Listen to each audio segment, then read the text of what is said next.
In today's video, I'll show you how to enable the on-screen keyboard in Windows 11. Whether you're having trouble with your physical keyboard or just want to use the touch interface, the on-screen keyboard is easy to access.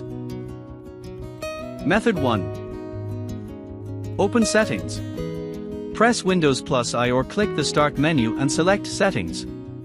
In the Settings window, select Accessibility from the left sidebar. Open Keyboard Settings. Scroll down to the Interaction section and click on Keyboard.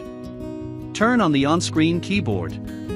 In the keyboard settings, toggle the switch next to on-screen keyboard. It will immediately appear on the screen.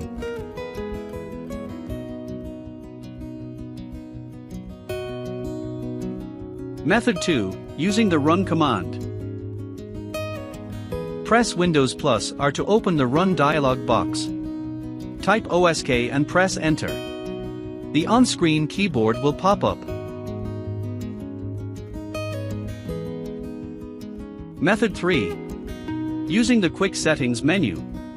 Press Windows +A to open the Quick Settings panel. Select the Accessibility option. The icon looks like a person. Toggle the on-screen keyboard option from the list. This will make the on-screen keyboard accessible anytime you need it.